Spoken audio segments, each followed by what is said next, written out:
Good afternoon. My name is Rita Montgomery, and we are sitting here in the inn at 213 17 Mile Drive in Pacific Grove, California.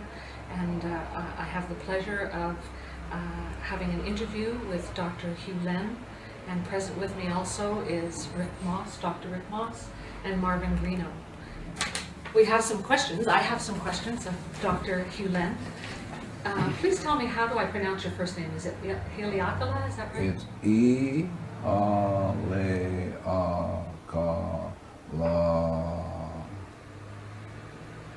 E-A-Le-A-K-A-La. Thank you. Yeah. I'm wanting to speak with you especially about some of the ideas that you bring up in the book Zero Limits, written about you by Joe Vitale. And perhaps you could start out by explaining a little bit about this idea of 100% responsibility for oneself, and an entirely different idea of what the self is according to the system that you speak about. Well, I think Shakespeare said it better than I. If you read Sonnet 146, Shakespeare says, "Poor soul." And so Shakespeare is saying the basic idea is that there are tragedies in our lives because we don't take a look at where the origin of the problem is, and it's always in self. So the tragedy being in life is that we're clueless and we repeat the same thing over and over and over again. And so when I work at, for example, when I worked at Hawaii State Hospital, working with people killed, raped, and murdered people, I had to ask the question, what is going on in me that I am experiencing this? I'm experiencing a patient being violent, I'm experiencing staff going crazy, and that sort of stuff. And so having to take 100% responsibility for that. What's going on in me that I'm creating this experience? And so I just do this cleaning, and the cleaning, the Ho'oponopono, is about going into the self, and specifically into the subconscious, and where the data is. And since everything is run by information, so the information in my subconscious is dictating to me what I'm seeing, what I'm experiencing. It's like in Shakespeare's Tempest, where Miranda says, "Oh, woe is me to see what I see." So Miranda has this insight that she's only seeing with data. And so it is with me, and so it is with all of you. And so I just work on the data in me that I experience as, quotes, the other person. So if I see you as being crazy and goofy, it's only my experience of you. If I erase that, you can't be that way. Not possible. And so that's what I mean to be 100% responsible. Being 100% responsible is taking responsibility for what is going on in you that you experience of whatever. Could I ask you to clarify just a little point? You said, what is it in me that is experiencing this? Yeah. Could you clarify what you mean by experiencing? Do you mean perception? No, I don't even mean that. I'm not, perception is really a end product or consequence of data playing in the subconscious. So again, coming back to Miranda's saying, I only can see what I see because the data is seeing what I see.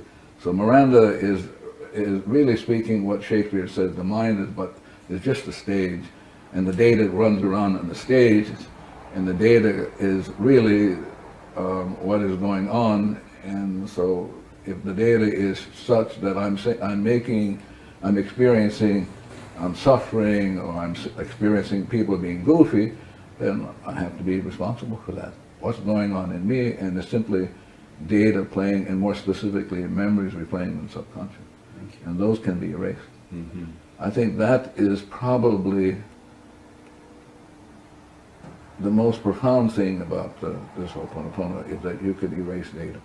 Could you give us an example of what it feels like or looks like for data to be erased, or is that not something that can be done in this kind of setting? I'm not sure what you're asking. Could you give us an example of cleaning? I mean, how do we erase the data within our own minds? Is that something that could be Yeah, discussed? of course. You can teach it. Trees can do it. Cars can do it. Anybody can do it.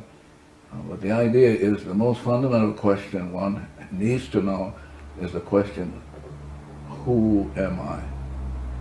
And most people have no idea about who they are, and therefore are not allow the data in them to speak for them, as opposed to choosing to not have the data by erasing it. And so it's coming back to great sages like Jesus. Jesus said, love your enemies, and your only enemy is the memory replaying that you experience as a judgment, anger, resentment, hate, annoyance. And so the Ho'oponopono is about falling in love with the data and saying to the anger, I love it, saying to the memory that replays the anger, I love you, thank you for showing up, and give you one more chance to free you. And so the Ho'oponopono is just simply saying, I love you, thank you. When the data is erased, what is the self that remains? Is it a unique self that is God created? Is it individuated, or is it just pure self? So let me come back at you. So I would ask you, who's talking? Who's asking the question? Well, that would be the data, and Yeah. because the other part of me would know the answer to that. Yeah, but I'm saying since the data is talking, you can erase the data. So I'm saying to people, no matter if you have questions, you'll never be able to get at what is going on because the data is running you. And the idea is to get to see, we historically have come from this notion that you can decode things. So the Greeks come along and Greeks said, well, let's examine, let's analyze. But the Ho'oponopono is not about examining or analyzing. Ho'oponopono is about letting go of the data. So when the data is erased, you are what Buddha called in the space of void, or what Shakespeare calls you're in the state of blank. And it is when you are in that state of emptiness, void, and blank, then this inspiration comes through. What quantum physics called the phantom force of nothing. So it's a state of nothingness? I'm sorry? I'm sorry, it's a state of nothingness that you're But describing? you have to really be careful because one has to be as precise as possible. No thought? No words? No, not no thought, no data plane. So what does that mean to have no data free? That means you're free. You're absolutely free when no data plays. And it's only at freedom, or I'll use another word, clarity. Clarity is defined as no data playing. No data meaning no memory replaying in the subconscious that one experiences. So let's say you get the mind back to zero. This is what Jesus called the stone or the foundation. And only on that foundation then can you build something. And then out of that foundation comes the inspiration. And so you are moved by perfect information as opposed to being using dead information. Because most of the time we're dead. Because without realizing, we're stuck in old data and we're dead. And the Ho'oponopono is about releasing the death and the debt. So we basically have a mortgage on our souls, and we don't even know that. And because we're not conscious of it or not even aware of it, we're stuck in it, and we're just going to suffer. And it doesn't have to be so. That you can erase the data back to zero, and at zero, out of nothing comes this phantom force of inspiration. New data, brand new. There's so much of our operating in the world that depends upon language and thought. So when only if you say so. Okay. So in other words, now we're stuck in that data. Because you have said something that's just a story, and the data is telling you what to say, and you're stuck. And that means if you're stuck, I'm stuck. Okay. So let me try to phrase it another way. You cannot phrase it another way. There's no other way you can phrase that. If you're in zero, let me try it another time. Can you be in zero state and have language? But you're going to be in zero state and have perfect, you're going to say whatever is perfect and right. And everything, in other words, let's say you're at zero, that means the whole world, the whole cosmos becomes zero. That means everything gets enlightened. So he gets enlightened, the chair gets enlightened. But they don't get enlightened from me. They get enlightened directly from the source. And so then the language is perfect. And it's a language in which you're not even aware. It's what the artists call inspiration. Like all of a sudden, Van Gogh or these great artists just do it. Well, how did you do it? I don't know. I just did it. Yeah. That's the language of love and art. Truth, beauty beyond comprehension. Yeah. If one takes responsibility for everything and everyone, everything that's going on in that person, yes, then the idea of free will, that each has a will to choose or a decision or to choose for themselves how they want to grow, change, heal, yeah. That would not be a point that you would recognize. Is that correct? Well, it depends on, again, we have to be really precise, so I'm going to come back and ask you. Please. So when you say free will, what does that mean? To me, it means the right to choose against what is natural, the right to hold on to one's programming, the right to separate oneself in one mind from source. See, what happens is that at any given moment, 11 million bits of information is playing, for which you are unconscious of. Yes. So it's driving you. So you don't have free will, but you have choice. The choice is, like Shakespeare is saying, to be or not to be free of the data. Mm-hmm. You have that choice, but the data is going to run you. The only question is, what data is going to run you? Is it going to be inspiration, or is it going to be memory, which is dead stuff? Mm-hmm. So that's the choice, but one doesn't have free will. Can I approach the question differently, because it's not... Yeah. Let's talk about the people at Hawaii State Hospital. Yeah.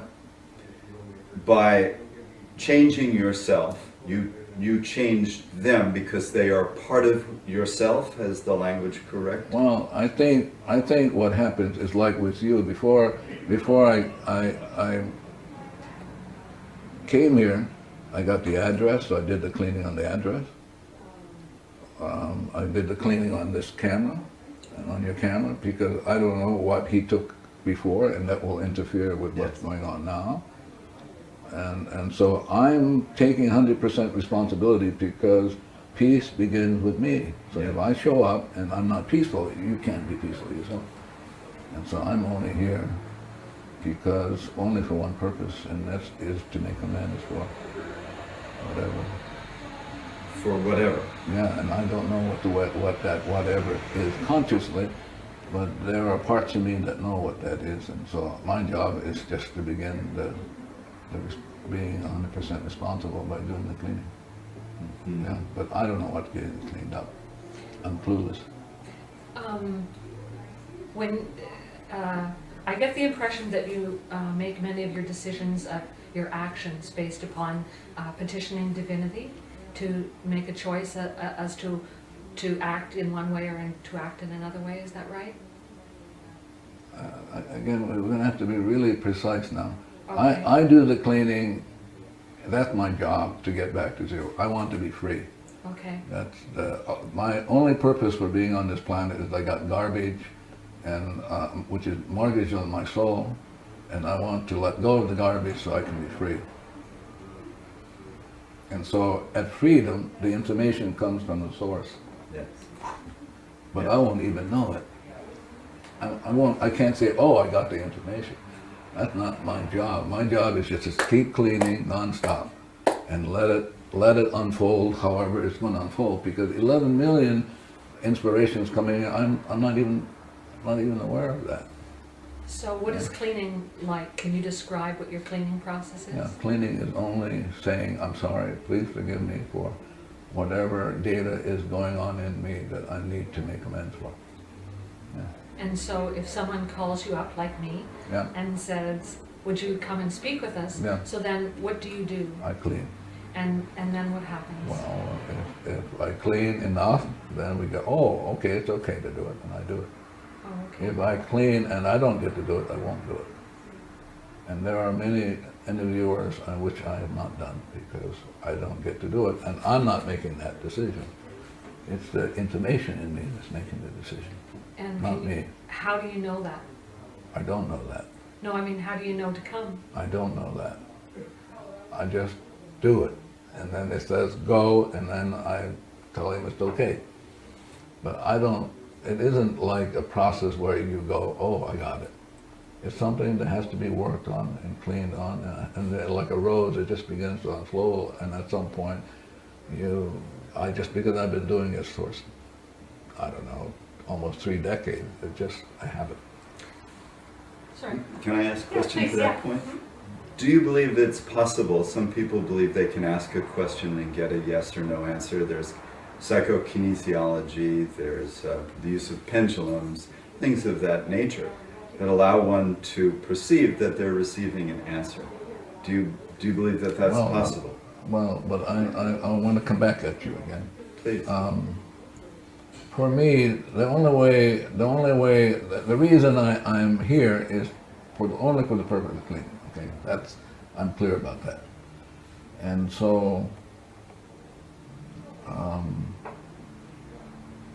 the purpose of the cleaning is to free up the data.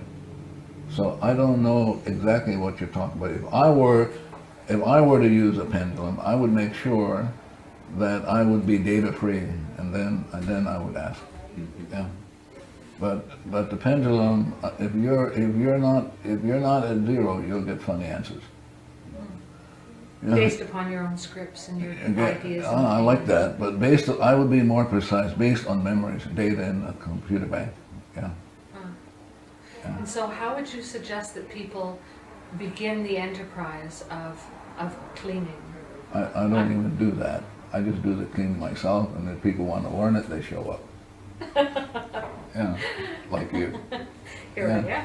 Yeah. So, Well, for example, in years ago, I had somebody say to me, "Convince me that I should take this class," and I said to him, "We don't do any marketing. I don't do any of that sort of stuff. I mean, it's a decision, a choice that you have to make on your own. I'm not here to make any money. God, if I was here to make money, I'm in the wrong business." Yeah. I've been doing marketing for you up and down the coast. I see. Just because I knew it was such a wonderful opportunity Yeah. for people to meet you. Yeah. I'm still trying to wrap my mind around what the cleaning process is like on an experiential level. Well, again, you have data. Data I may experience the data as I don't like you. Okay, let's say that data says in my mind I'm going, oh my God, and I have to put up with this bullshit stuff. Right. Blah, blah, and I go, oh, I get to clean with that. Right. What's going on in me? Right. And I didn't know I had it. Right. So I can say to that data in me, I love you. Thank you for giving me one more chance to let you go so that I can be free. Right. So the Ho'oponopono is about saying, I'm sorry, please forgive me. And then the I'm sorry, please forgive me can be said in a different way. I love you, thank you, blueberries, M&M's, the whole kit and caboodle. Yeah. But the notion is that it's my responsibility, totally. So it has nothing to do with you. Right. Yeah. And so you're talking to not the person, but to I'm talking to myself. Yourself. Yeah. Specifically, I'm talking to this inner child in me who is suffering because I'm holding on. So the Ho'oponopono is, you're asking questions, but it's an engagement process. Like you say, you're trying to wrap yourself around it. The Ho'oponopono is about letting go. Right. It's just let go, boom, the data goes, and all of a sudden you get inspiration to do something it never came out for you to do. Right. Yeah. In the introduction to Zero Limits, Joe Vitale talks about programs that go back to the beginning of existence. Yeah. Could you talk a little more about that? Yeah. When coming back again to Shakespeare and when we were initially created at the beginning, we were nothing. Blank, no data, perfect in every way. Didn't have to think, didn't have to make money, didn't have to do any of this sort of stuff. So no data playing. And then out of that no data, which is what Buddha called void, up comes this, what Buddha called enlightenment, which is the source of the light. And then that source of the light decided, and I don't know why and how come, and I'm not interested, decided to create each one of us, and created each one of us infinitely zero. So that's how we began.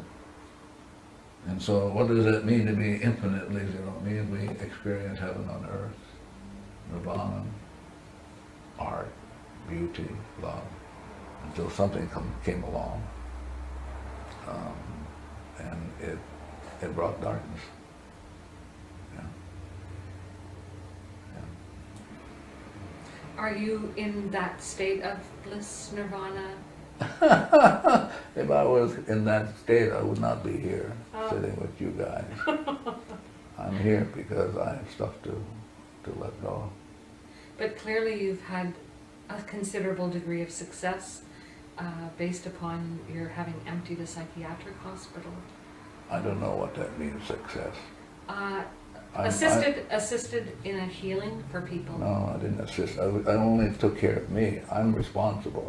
I wasn't interested in them. They just came along in my life and said, hello, you got stuff you should let go. I said, oh, okay.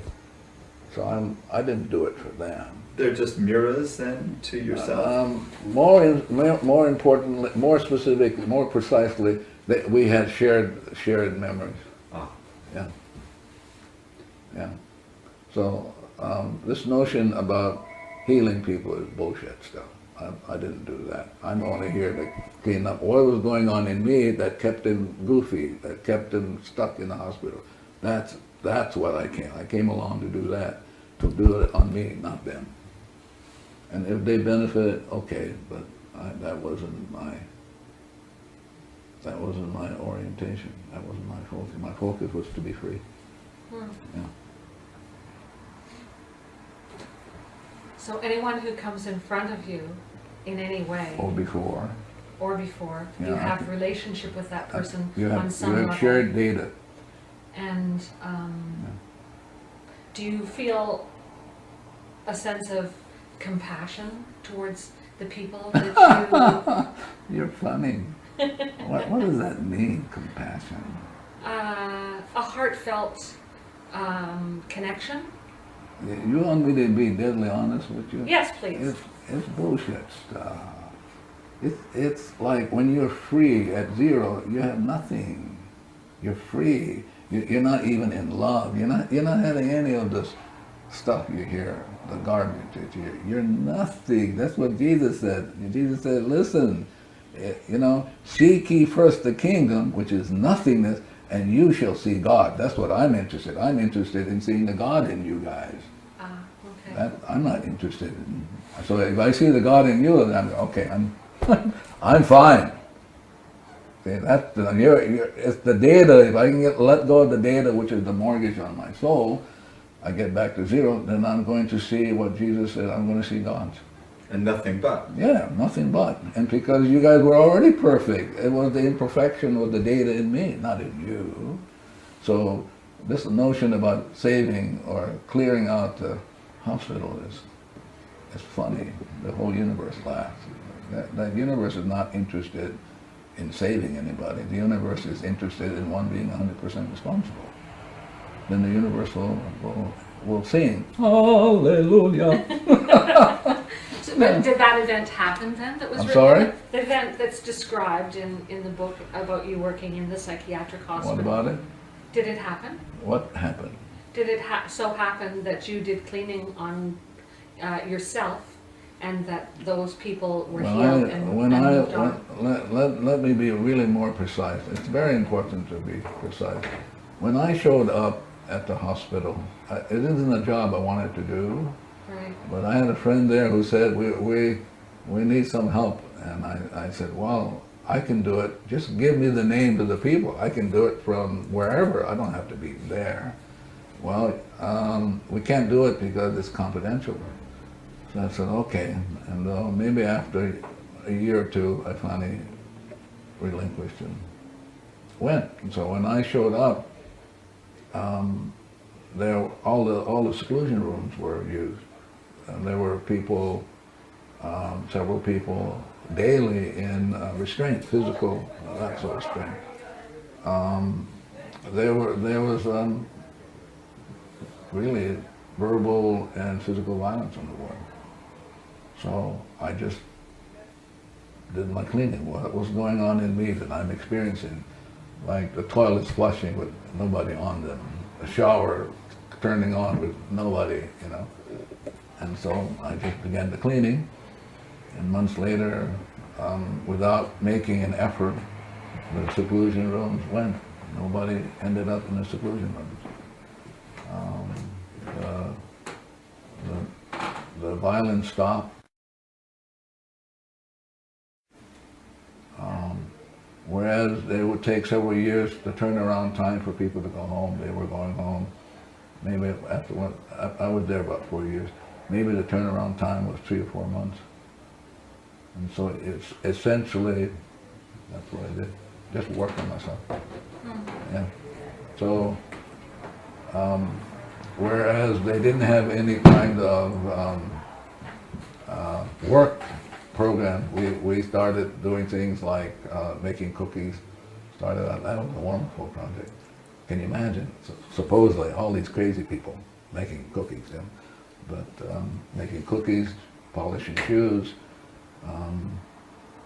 washing cars, things that nobody ever thought of doing. And I didn't plan it, it just did it. I didn't go, well, let's see whether we can do something, make new jobs. It didn't happen that way. So what? I'm sorry. And then no one could leave this unit without a physician's signature. But maybe, I don't know, a year or two down the road, we were able to have a jogging program, tennis program. Yeah. But I didn't do anything. I just was clean on myself and just kind of watch and then be awed by what God can do. Huh? Wow, I should do more cleaning, huh? Instead of being annoyed and irritable. Yeah. Certain people would end up certain staff would come on the ward and the ward would go crazy. I would notice that, so I would clean with that, as opposed to, I notice when Mrs. What's-Her-Name comes, everybody goes crazy. Oh, what's going on in me when Mrs. What's-Her-Name shows up? And so work on that. Yeah. And does this go to past lives, or do you not deal with past lives? I don't deal with that sort of. I just deal with memories. What's going on in me that I'm experiencing this? Yeah. Now there may be those things that'll come up, but I'm more interested in just targeting what's going on in me data-wise that I'm experiencing you. So if I'm experiencing you, however, 11 million of which I'm not even aware of that I'm experiencing you, and I'm willing to do the cleaning because I'm clueless. Absolutely clueless.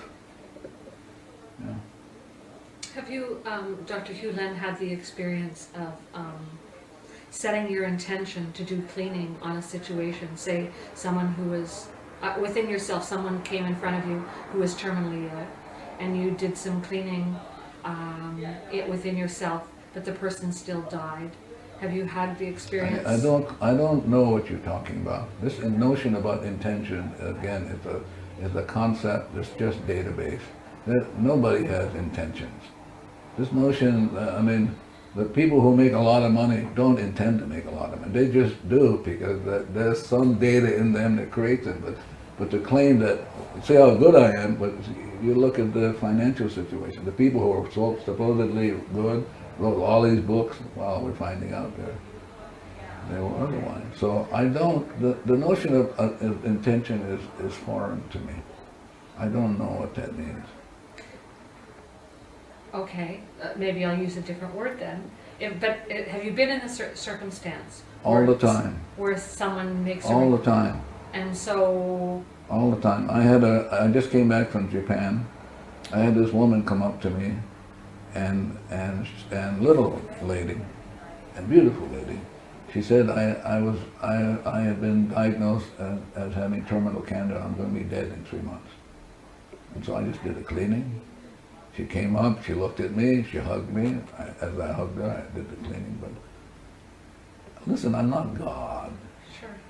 But I mean, I'm not God. I'm not here to save anybody. That's the divinity's job, not mine. Mm-hmm. My job is to say, I'm sorry, please forgive me.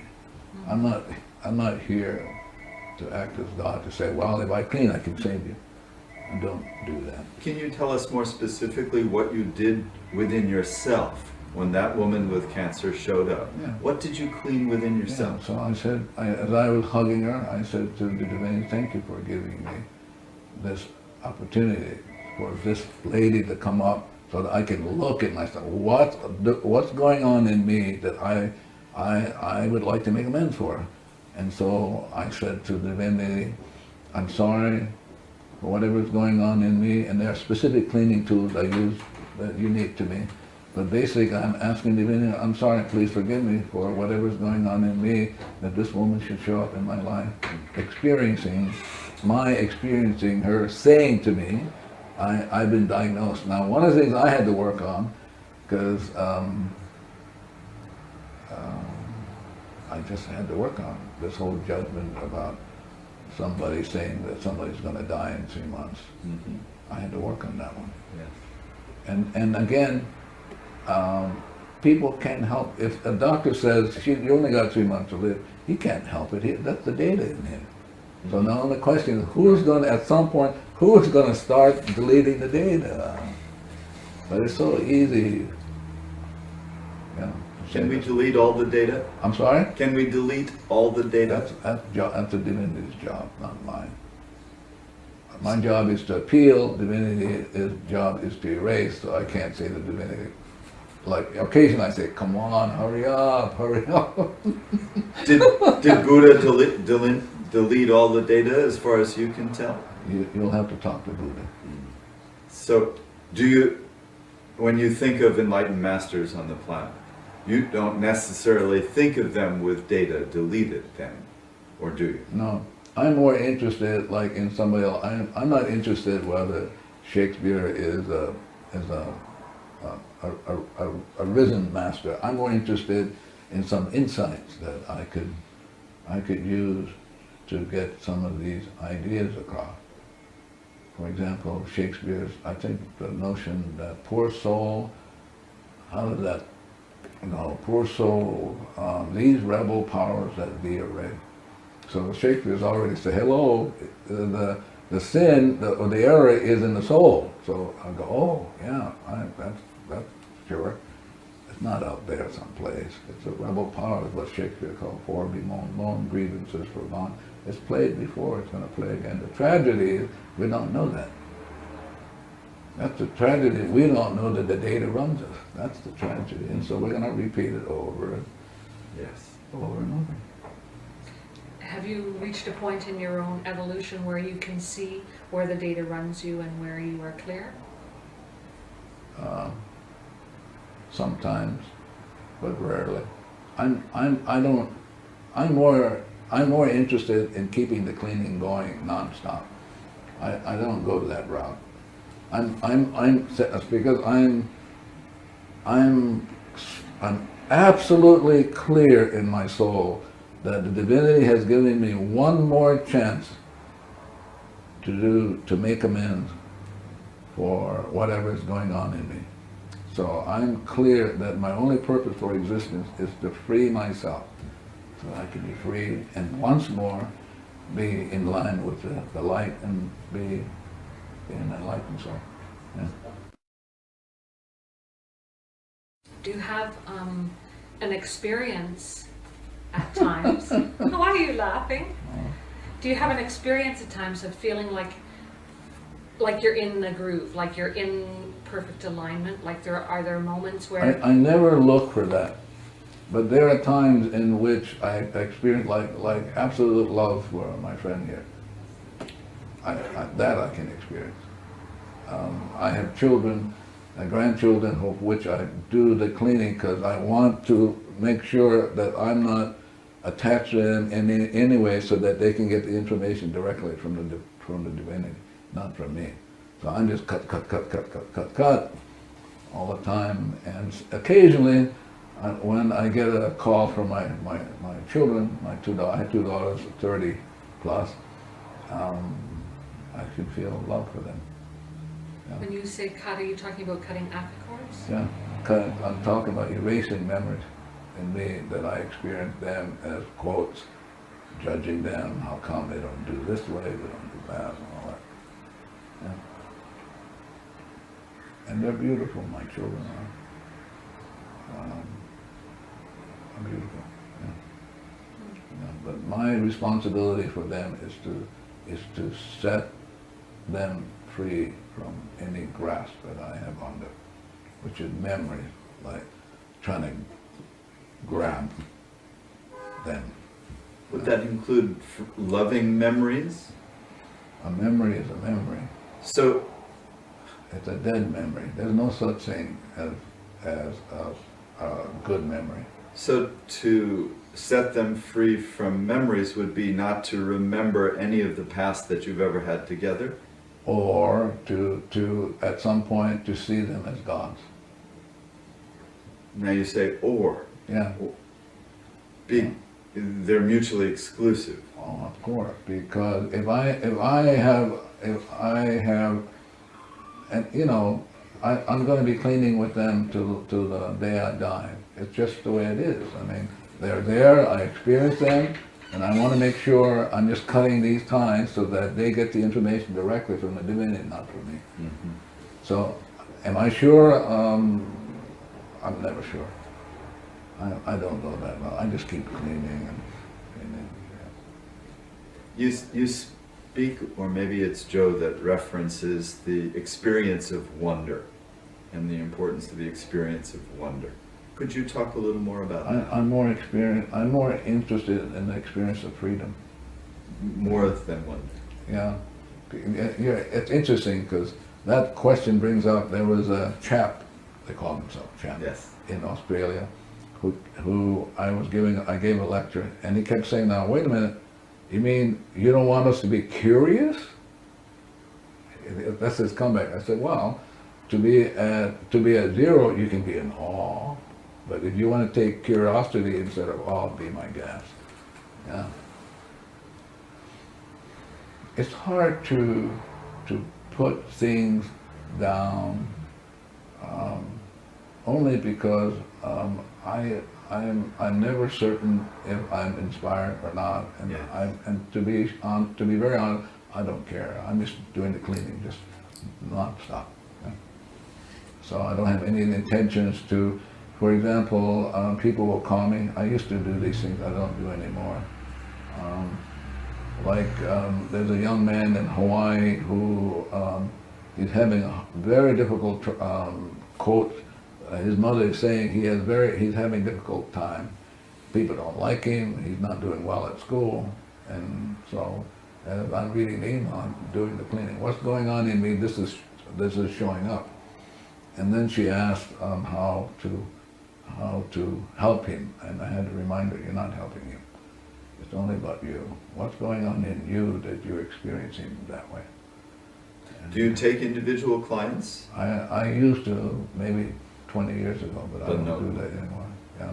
Better that they should learn how to do it on their own, huh? Put us out of business so we can be vacationing here in Monterey instead of trading around the world. Yeah. I'm curious, what in you is creating your commitment to such a rigorous teaching schedule? Somebody asked me that, but they asked me in a different way. This is the way they asked me. They asked me, how did you come around to doing this? And I said, I don't know. Life is a mystery, and I just happen to be here in this moment, and there are all the forces, and I have no idea how these forces brought me here. But I'm clear though, I'm here to clean with you chair the board, this guy, the camera, that thing is going to get on the internet. gonna get on shows, and the shows are all generated by oil. You know that, right? You have a cell phone? Yes. You know what the source, the power of that cell phone is? Oil. Without the oil, that you guys wouldn't have any. Couldn't generate a cell phone message. It all goes back. So I'm cleaning with that. The rape of Mother Earth. I know. We're raping Mother Earth, but we can't help it. So I have to remind myself, nobody can help it. Everybody's stuck in programs, and so somebody's got to get to the cleaning, and I'm willing to do it. Marvin's willing to do it. More and more people around the world are willing to do it. You have, I guess the answer I was looking to that last question is, I had in mind the possibility that you had the hope that many people would be doing this work, and that we might change if nobody showed up, I would do it anyway. But would it not be your hope? Or maybe you don't hope? That there would be don't you a movement? Don't you think it's a form of manipulation? I've thought that. Well, I can erase that then. if you're not, I can work on that. I want to get to zero, so that the people who are divinely correct to come will come. Right. That's mine. I'm not here to promote anything. I'm not. At least I'm not intending to do it. I'm not conscious I'm doing it. I may be, but I think it's a disservice to people to promote something and then have them come when for them divinely it's not correct to be wherever they end up being, you know. In other words, promotion speaks to their memories. Yeah. And stimulates their memories. Yeah. But can promotion also speak to them and stir them to want to erase their memories? If I clean, let's say I clean, and there are 8 billion people out there. If I clean and I get myself back to zero, even for an instant, everybody will get back to zero. Then it's the divine in them that will choose to do it or not to do it. Not some promotion on my part, or some manipulation on my part. Yeah. And the book that Joe wrote about you or with you, yeah. is that a manipulation? Is that, how do you see the book? Well, it depends on what page you're on.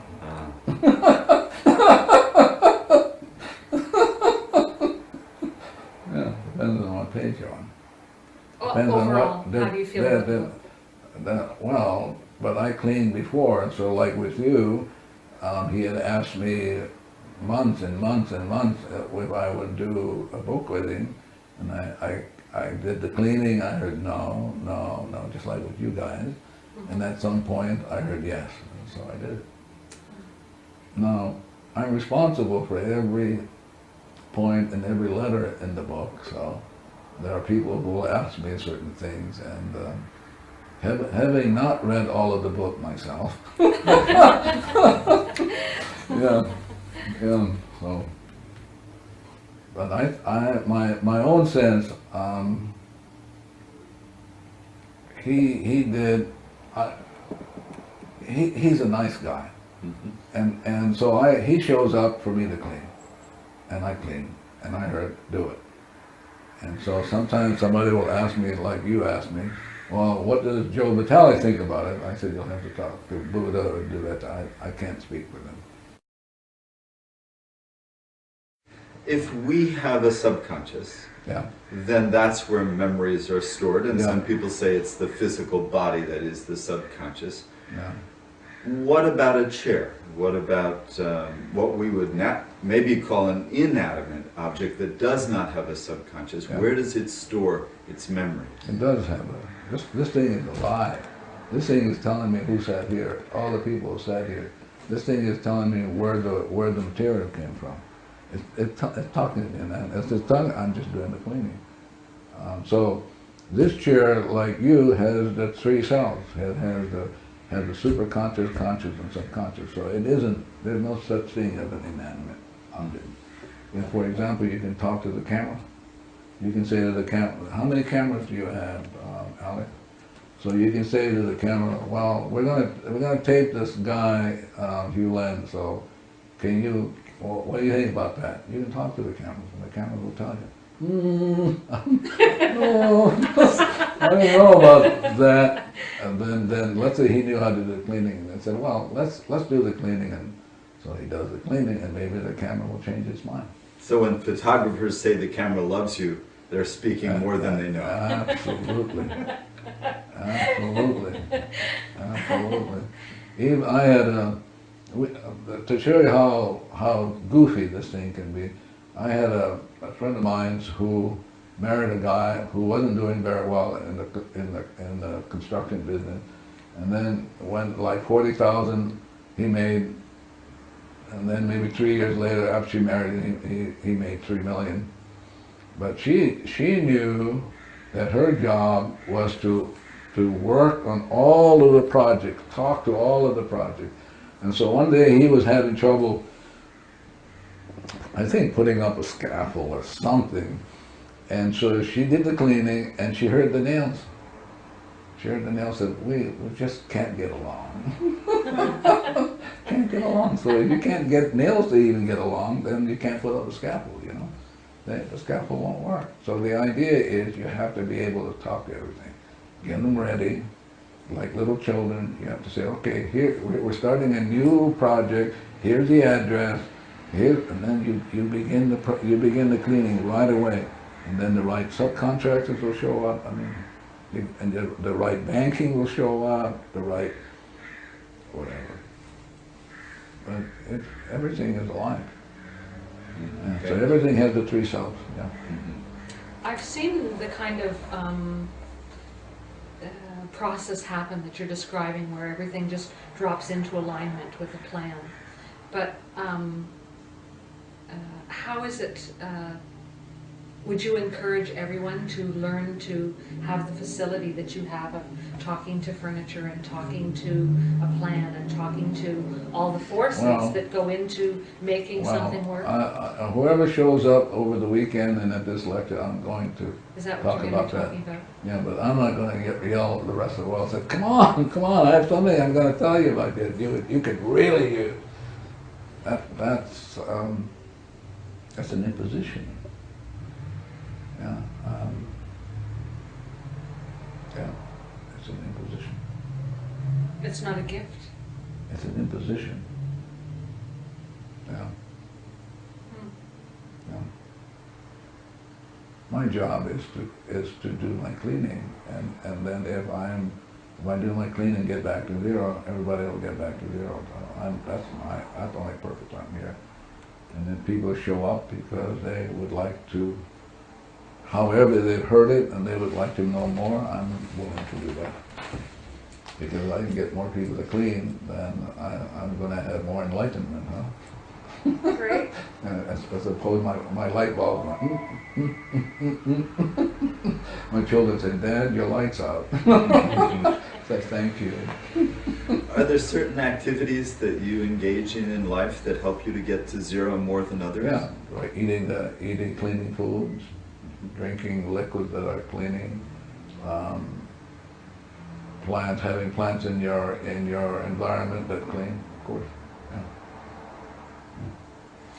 When you are doing cleaning, are you going into an altered state of consciousness? No. You're just doing it from your conscious mind and trusting that. Well, I'm doing it consciously, but I'm hoping I've talked to my subconscious, who is a computer bank. That the subconscious has heard me enough. I've fallen in love with it, and has asked it, please help me with the cleaning. And so I've downloaded every information that I know about the cleaning, and so my subconscious knows it, and it will do the cleaning. So, are there any guides or angels that help one with cleaning? If you eat blueberries, for example, blueberries erase memories and open up angelic kingdoms. Yeah. Could you speak to us a little about angelic kingdoms? What would you like to know? Are there levels to them? Do they interact with humans? I don't know those things. I don't go that route. All I know is one day I was cleaning years ago, and then he said, "Why don't you try blueberries?" I said, "Okay." And I said, "Well, what do you say?" I said, "Well, I could see the angelic kingdom." And then that was it. The discussion ended. I didn't hear whether they were levels, and they were stretched out. I didn't hear any of that. Do you mean like nature spirits when you speak of angels? I don't know what that is. Like people say that there are little people that are guardians of plants and the earth. No, I'm talking about angelic kingdom. Other universes, other dimensions that open up, stretch open. So you eat one blueberry, just stretches, and your mind goes, wow. Yeah, and you may not be conscious of it. That's the 11 million for which you're not conscious. Right. And it's different with blackberries than blueberries. I don't know about blackberries. I know blueberries. I know strawberries. Those things. Strawberries, for example, deal with women's hatred for men. Lots there, you know. That's right. I remember something. I forgot all about that. Why don't you tell us a little bit about women's hatred for men? Well, I'm going to go back to a story, and the story is probably, they have similar stories across culture. So anyway, this is a Los Angeles story. So divinity said, "Hello, heaven on earth now." You get this experience. You go, Adam goes, "Yeah." Eve goes, "Yeah, wow, incredible." And so divinity then says, "Now you see that tree over there? That's the tree of knowledge. I wouldn't eat that stuff. You see that apple? I wouldn't eat it because you don't need it. You're already perfect." Well, maybe zillions of lifetime, Eve says to Adam, "Come on, we got to eat that because I think he's keeping a secret from us." And then along comes the so-called serpent part of the, yeah. So finally, they eat it. And then Jesus, or not, sorry, I take that back. God comes along and in his long robe, and you can hear him swishing. And then he goes, "There's a difference in vibration in this." And Adam says what? What does Adam say? Adam says, "She made me do it." Oh, that's right. She made me do it. And that's the story of women. Abused, neglected, Scapegoated. but she made me do it. And so women end up, for example, with menopause, rage. That's rage. That's the kind of stuff that can be prevented, but that's rage. Menopause is rage? Yep. So I just throw that in, yeah, for good measure. Rage. Prevented by cleaning? Oh yeah, it could be worked on, but you know, it's better to work on it before than wait till towards the end. All of a sudden, it's like, You mean the cessation of menses is rage, or the symptomology that comes with it? it's rage. This. You're talking about hot flashes and stuff like Yeah, that. it's rage. Symptoms. Yes. The Yeah, symptoms. rage. It isn't, quote, natural. It's not a natural state. I can't imagine God would create somebody, and create you and say, "I'm going to make you suffer." I can't imagine that. So where did it come from? Well, it came from, she made me do it. So we have a lot of Ho'oponopono. You got more than a lot. Yeah. So that's women's rage towards men. What about men's rage towards women? Wow, but see now you're moving in a way. The question I would ask if I were a woman, what's going on in me that I can clean this thing up? As opposed to looking outside and say, why did you do that to me? And you should get your act together. Yeah, actually, sorry, Rick. One of the questions that crosses my mind is, why is it that we have that degree of rage towards each other, fellow human beings? But you're speaking data. You're engaged. You're wrapping this up as opposed to you can let it go. I love you. Thank you. Whatever you can. I love you. But we have an addiction. The addiction is so so intense. We grab things. How come? Have you ever read Chekhov, the Russian short story? That's the theme in all of his stories. How come? Why? Why did they cut down that forest? Why are they doing that? Why is it that we can't get along? Why is it that we suffer when if we were friends, everybody would profit from that? Well, the why is it's old data playing, and we're stuck in it. Yes. And if you grab it like the Greeks do, we're gonna analyze it like I was trained when I got a PhD at University of Iowa. You're gonna grab it and try to make sense of it. You can't. 11 million for which you are clueless. And so the idea is Jesus, Moses, all these great sages come along and say, hello, let's go. But, So have you set aside your analytical processes? no, you say I'm still here. What are you talking about? Yeah, I'm still here.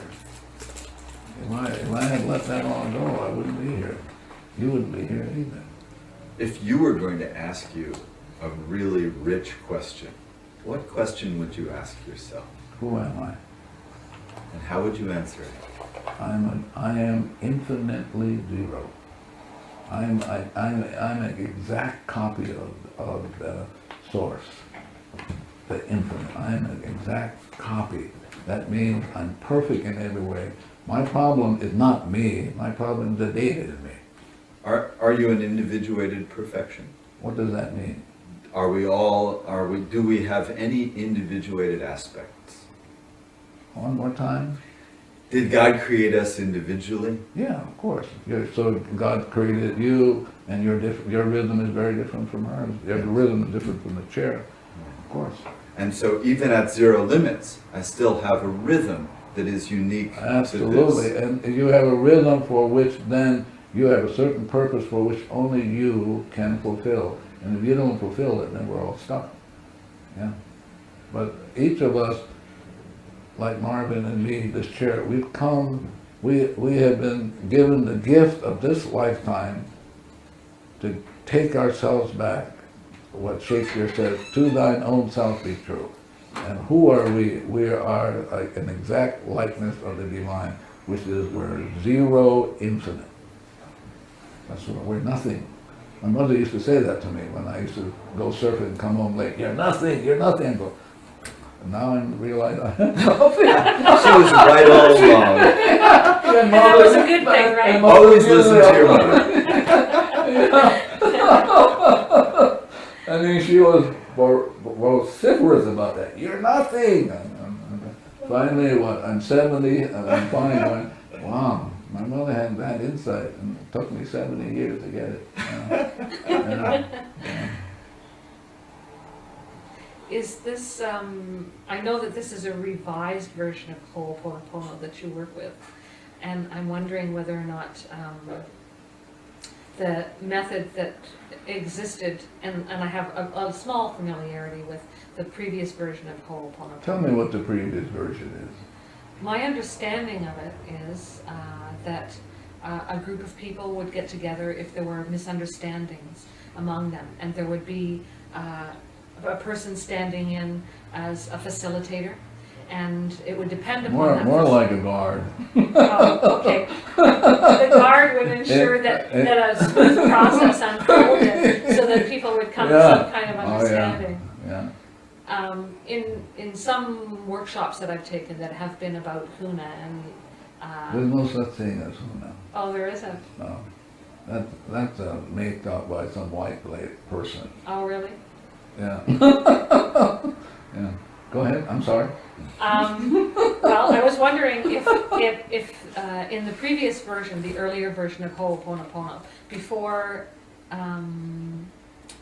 Hawaii was infiltrated by foreigners, Visited by foreigners, Yeah. if you think that perhaps things were different, then Well, if a society evolved that was perhaps more enlightened. listen, if you look at across the culture, across all the cultures that we have in this great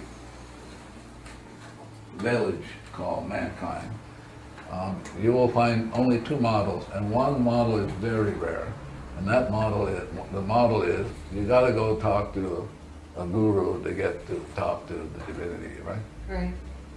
This one you can talk directly. You don't need a guru, you don't need a coach, you don't need a master, you don't need any of those. You don't even need, if I'm angry with him, I don't need him because the anger is in me. Right. So why would I? So the thing I liked about this when I heard about it 20-something years ago was, wow, it's just my own stuff, and I can go directly to divinity who can erase it, you know? Yeah. So the Ho'oponopono that we teach, you're on your own, but you got a good coach called God. Yeah. You can talk directly, and only that force in you can erase.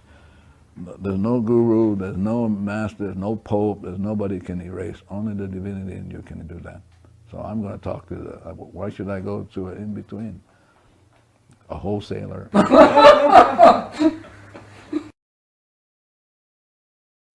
You have a whole team of people, do you not, who do the Ho'oponopono work with you?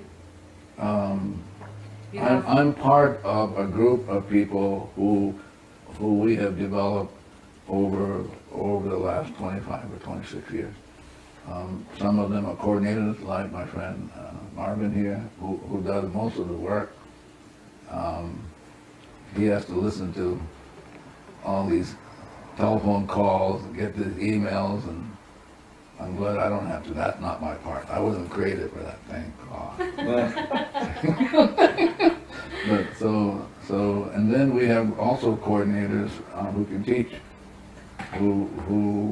so coordinate teach, and then we have people who teach who don't coordinate, and then we have key people who are key people because of the cleaning that they have been assigned to do, not because of anything else, but they are important people in terms of cleaning. If we can get them involved in the cleaning, we will have an easier result. Yeah, so we have 1, 2, 3, 4 of them. Yeah. So these people are particularly skilled at cleaning? Not that they're skilled, they're the worst people on the planet. Really? They said, okay, let's get the worst people on the planet to do the cleaning. Wow, I think that's wonderful, don't you think so? So we have the biggest troublemakers in the cosmos helping with the cleaning. Yeah, I'm serious. Yeah. So why, you know, Divinity said, why would I? Jesus came and said, why would I fall in love, be in love with somebody that already loves me? I'm going to go look for somebody who hates me. So we got a lot of people who are kind of that category who can clean, because that's what they've come to do. Wow. Yeah. That sounds quite. You suppose she got that? No. I didn't. Can you share that with her? Did you get it? Yeah, go ahead, share that with her. I don't understand. That there are people who so want to clean up themselves and they have so much work to do that their cleaning really transforms the planet because how much they have to clean. Yeah. Yeah. And without their cleaning, we would have, it would take a longer They are big time. vacuum cleaners. Yeah. Mangungas. And they only showed up over the last 30 years. But Marvin is not one of those. He's one of those finite. He has that. I can see that. He has one of those French. He swivels, really. Yeah, he swivels. But he's very good at the swiveling. Yes. That's why he showed up. Mm-hmm. So Marvin, we haven't let you get a word in edgewise here. Would you like to share a little bit about your experience in doing Ho'oponopono? Well, I don't know where to start, but it's something that I'm just very thankful for the divinity to give me as a tool to get back to where I'm supposed to be with God. I'm just in awe to have this kind of tool to be able to go back to Him, basically. It just transforms my life, you know. So used to be, I would, for anything that happens, I would look at other people, other than myself, to point a finger to and say, you know, you did it, instead of looking at me. Right. So just change the whole thing. So it's just cleaning. It's just about cleaning. So that's all I can say. Thank you, Mark. Thank you. And boy, is there cleaning to do. Tons of them.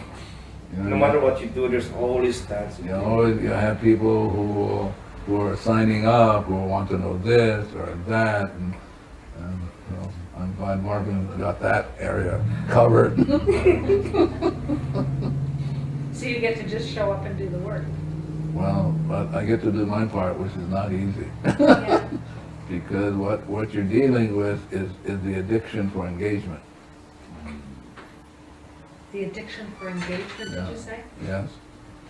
Yeah. Like As you in- want to wrap your hands around it. Yeah. You want to get a hold of it. Yeah. And the realization is people cannot help it. Right. So somebody's got to get to the cleaning, and so the idea is that's my responsibility, his responsibility. So one of the things that we say to the staff in the class, hello, do your cleaning, don't be asking any questions at the engagement. If they're willing to do the cleaning, the class usually goes fairly smoothly. So, you know, because they can catch areas for which I'm not even conscious of, you know. They can pick it up in there. And how many people we have this weekend, staff? We have 4, Yeah, including me 5, yeah. and So, then my kids are volunteers. yeah. But it's the cleaning that's going to get us through this weekend, because if we're doing our cleaning, then they will get the information directly from the source, as opposed to getting it from us. Lao Tzu once said that to become knowledgeable is to acquire information constantly, but to become wise is to let go of Yeah. information constantly. That would Yeah. be similar to Yeah, PowerPoint. yeah. So, but more importantly, if you're at zero, you allow everybody else to be at zero, and they get their own information, as opposed to you're thinking you're going to deliver the information. If you're coming from, I got the information, I'm going to deliver it to you, you're going to be in trouble. It's going to be a long weekend. But if I'm willing to clean along with the 5 other people, the room will get what it needs, the chairs will get what it needs. I mean, really, so profound. The floor, the building, the Sheraton will get it, the land will get it, San Jose will, this will go out and out, and light up the whole world. Yes, it's beautiful. Yeah, tough to do. Yeah. Yeah. There was a point in Zero Limits where you mentioned, where it is mentioned, I like that better, yes.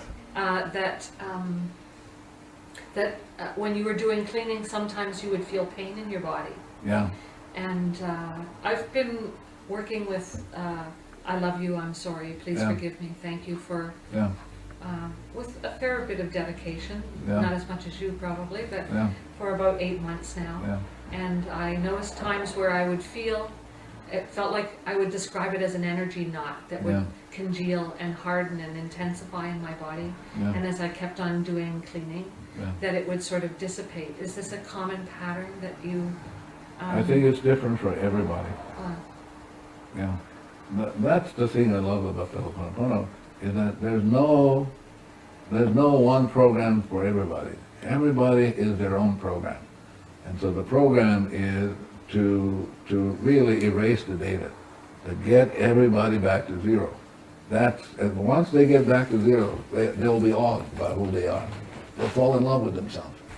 They'll be grateful. That's like the word aloha for the Hawaiians. Some Hawaiians, I should be careful. Some Hawaiians, when you say aloha, you're actually saying alo means to be in the presence and ha means God. So when people say aloha, you're actually saying I'm in the presence of God. So the Ho'oponopono is to be in the presence of God, and you have to recognize that everything is really God-made. And if you mess around with them, it's going to come back and swat you. Yeah. Best to say, ah. Yeah. Do you, meditate, Dr. Hew Len? I meditate with my eyes open. Yeah.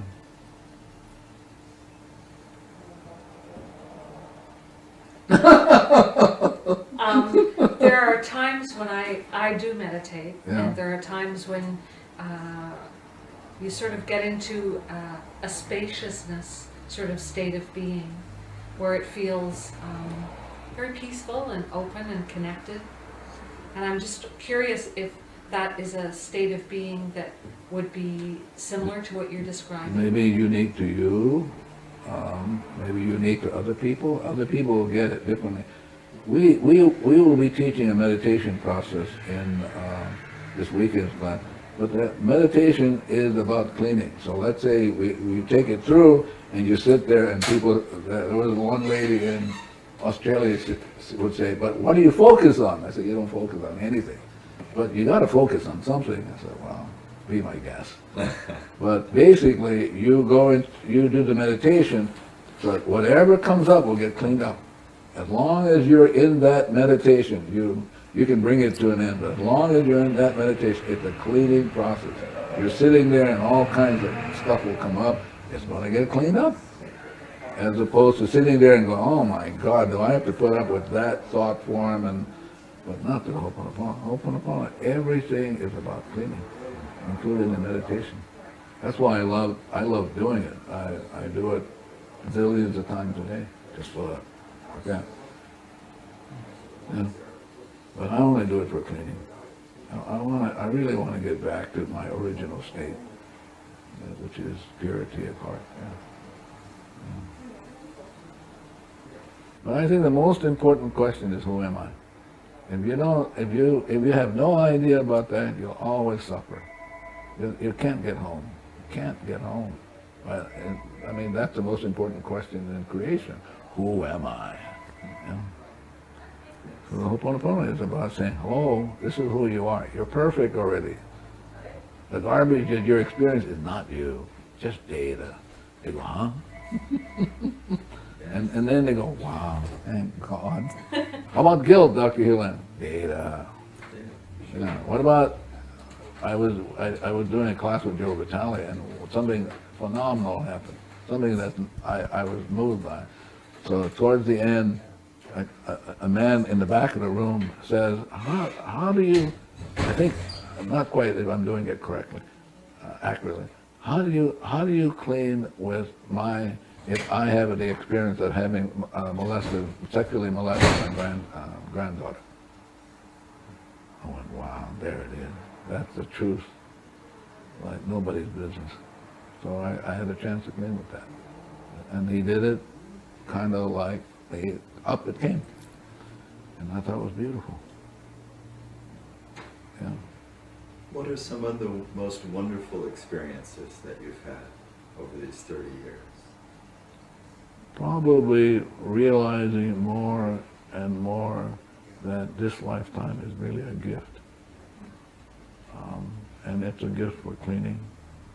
It's a gift of going home. It's taken me years to kind of realize that this lifetime is truly a gift from the divine. And it's a gift to make amends. And I'm willing to do it. Yeah. I've met some interesting people over the years, but I would say that probably for me is realizing that this lifetime is really a gift. And another gift is the cleaning process. Another gift is identity. And then realizing that we are carbon copies of this pure, perfect source. Yeah.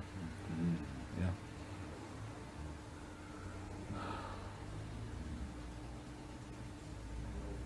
Yes. Do you have experience of moments or blocks of time where you feel yourself as source? As what? As divinity? That being in a state of consciousness, perhaps where you would be merged with your high self, your conscious mind and your high self would open up a window of perception? I have moments of feeling love for myself. I have moments of feeling love for my children. I mean, a kind of love where you have no attachments. That I have this experience of experiencing God's love for my children. I've had that experience. I've had the kind of experience of God's love for me. Is it possible that God is the only thing that loves? Oh, that's absolutely so. So God is love. Everything else is a mimic. I've heard it said that love is looking with the eyes of God and Yeah. seeing God. Yeah, but that's what Jesus said. Seek ye first the God. Blessed are the pure in heart. 0, for they shall see God, but the God in them is seeing God. And yeah, I've had those experiences. They've come and gone. Mostly I feel like caught up in data and so, which I need to clean. Yeah. Yeah. When you travel the world, you're always apt to have a lot of garbage come up. Yeah. Like one of the garbage I deal with, and I clean with it before I show up, and I've been cleaning with it for almost 3 decades, is this notion that you can come to an appreciation of God by grasping, through the grasping process, the engagement process. It can't be done. It can't be done. It's a surrender. Yeah, not that. For me, it's a letting go. It's taking 100% responsibility to just let go. And it's not easy to let go, because the letting go, for example, some people will say, well, I'm clean, but I don't get any result. Well, as they're talking to me, I'm cleaning. What would we be cleaning with? Intention. So I'm cleaning with intention. The person is cleaning with a certain intention. Okay, I'm cleaning with, when people tell me that, I'm cleaning with, God is not a concierge. You don't say to God, I'm going to clean it, I want this color, this, but I want it to look like this, and yeah, there you go. You look, yeah. So I get to work on that because I didn't realize I had it. And so people will show up in my life if I don't get really stuck in, what the hell are they talking about? As opposed to, oh, what's going on in me? That's coming up that I can work on. That's the tough one. Mm-hmm. Yeah. Does anyone help you clean? What does that mean? Do you have someone that either sets an Hold environment, space for you, holds or- space? I think there's someone, actually there are 2 or 3 people that I work with, that we do cleaning when things come up. You know, if there are things that, for example, if a request comes from, like, I got a request from Singapore. And Singapore, there's a banker there that wants us to come. And so I do the cleaning, and then I give that information to 2 or 3 people, and they can do it. And so we can get the information, because we're the baddest guys on the earth. So we clean up, and then to see whether it's correct to do. Yeah. Thank you. Yeah. Thank you so much. Thank you so much. Not at all. Not at all. I enjoyed it. I'm grateful. Got a chance to clean. All good. I've heard the questions before. I'm sure you have. Yeah.